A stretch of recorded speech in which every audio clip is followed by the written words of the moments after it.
That's very nice that all of you are taking interest in the coding. After starting the coding, I am getting a great response from all of you. Awesome. So today also we will learn something very interesting in our HTML code. आप सबने websites में कई बार बड़ी छोटी headings के साथ कई paragraphs लिखे हुए देखे होंगे, जैसे कि हम इस वेबसाइट में देख सकते हैं। ये आपको वेबसाइट दिख रही है और इसमें ये बहुत ही सुंदर हेडिंग के साथ ये पैराग्राफ लिखा हुआ है। So today we will learn how to display a paragraph with a heading. After this video you will get how to show heading, different sizes of heading. Number 3, how to write a paragraph in web page. और last में मैं कुछ interesting tags के बारे में आपको बताऊंगा। HTML heading की बात करें तो there are 6 level of heading defined by HTML. These 6 elements are H1, H2, H3, H4, H5 and H6. H1 is the highest level and H6 is the lowest level in size. H1 tag सबसे बड़ी heading के लिए use होता है और इसी तरह descending order में H2, H3, H4, H5 और लास्ट में सबसे छोटा H6 टैग यूज़ होता है। So let's start our coding. We will go to the notepad, then we will write our code. ये हमारा notepad खुल गया। जैसा कि मैंने आपको बताया था HTML के बेसिक स्ट्रक्चर के बारे में कि कुछ बेसिक टैग्स को हम हमेशा इंक्लूड करते हैं HTML कोडिंग में। तो उनमें से थे HTML head and body tag हम हमेशा इंक्लूड करते हैं। तो यहाँ पर उन टैग्स को हम लिख लेते हैं HTML, HTML close,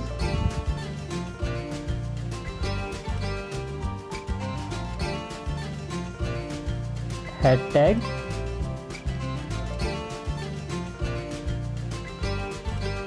head tag close,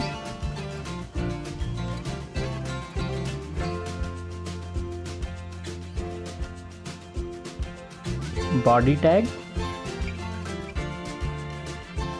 body tag close,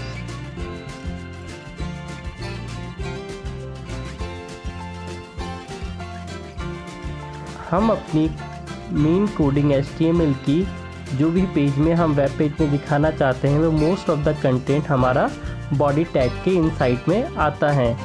तो हम अपने हेडिंग टैग को बॉडी टैग के अंदर लिखेंगे और हेडिंग टैग को शो करने के लिए हम हेडिंग टैग H1 यहाँ पर लिखेंगे। ये हमने H1 टैग स्टार्ट किया और H1 टैग क्लोज। अब इस टैग के बीच में हम अपनी हेडिंग का नाम दे सकते हैं। मैं यहाँ दे रहा हूँ दिस इज हेडिंग 1। अब हम इसको सेव कर लेंगे। मैं इसको अपने सिस्टम के डेस्कटॉप पर सेव कर रहा हूँ। फाइल का नाम मैं रख रहा हूँ heading.html। ये फाइल सेव कर दी और अब हम ब्राउज़र में जाएंगे।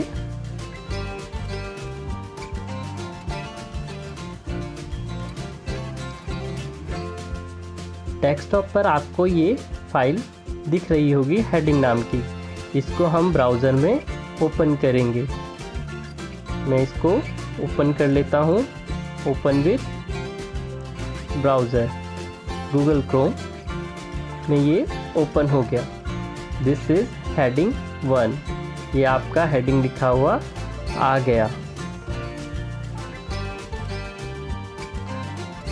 अब हम नोटपैड में जाएंगे और अदर हेडिंग टैग्स को इंक्लूड करेंगे। Other heading tag H2,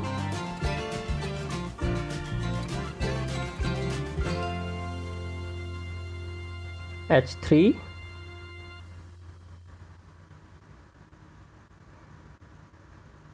H4,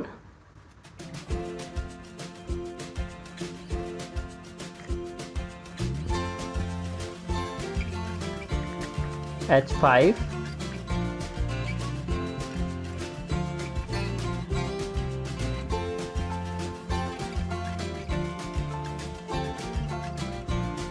और at last H6, H6 close. मैं हेडिंग नाम लिखने के लिए इसको कॉपी कर देता हूँ, कॉपी, और इन्हें अदर हेडिंग्स टैग के बीच में पेस्ट कर देता हूँ। ये जितने भी टैग आपको दिख रहे हैं H1, H2, H3, H4, H5, H6, ये डिफरेंट साइज की हेडिंग को शो करेंगे, इसलिए H2, H3, H4, H5 और ये H6 इनको नाम दे दिया। अब हम इसको सेव कर लेंगे। सेव करने के बाद ब्राउज़र में जाकर ब्राउज़र को रिफ्रेश करेंगे और आपको यहाँ पर सारे हेडिंग्स लिखे हुए दिखाई देंगे। ये डिसेंडिंग ऑर्डर्स में लिखे हुए हैं जो आपको दिख रहे हैं।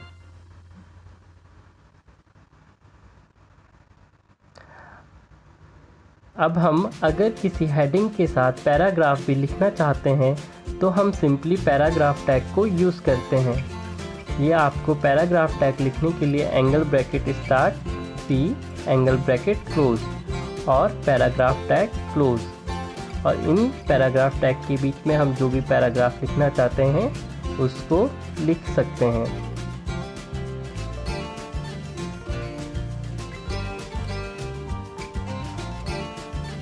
अभी हम अपने नोटपैड में जाकर ये अपना पैराग्राफ टैग को लिखेंगे। मैं अदर हेडिंग्स को डिलीट कर देता हूँ और H1 रहने देता हूँ। यहाँ पर पैराग्राफ टैग स्टार्ट करेंगे और पैराग्राफ टैग क्लोज करेंगे।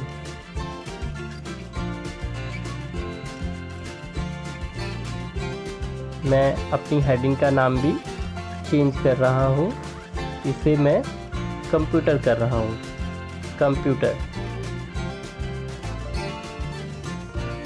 अब पैराग्राफ टैग के बीच में हम अपना कुछ भी पैराग्राफ जो लिखना चाहते हैं लिख सकते हैं। This is our computer class.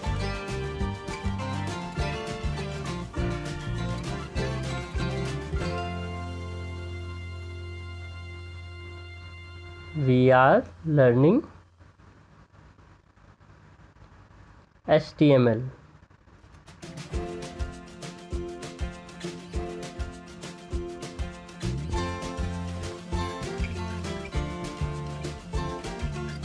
HTML code used for web page development.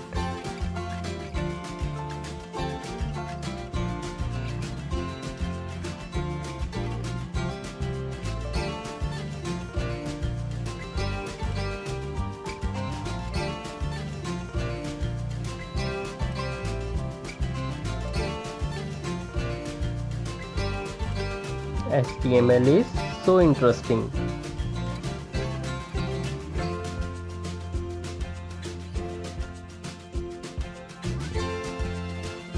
अब हम इसको सेव कर लेंगे। सेव करने के बाद ब्राउज़र में जाएंगे और ब्राउज़र को रिफ्रेश करेंगे और ये आप देख सकते हैं कि हमारी नई हेडिंग कंप्यूटर लिखी हुई और उसके साथ ये पैराग्राफ लिखा हुआ आ गया। आई होप कि आपको ये कॉन्सेप्ट समझ में आ रहा होगा।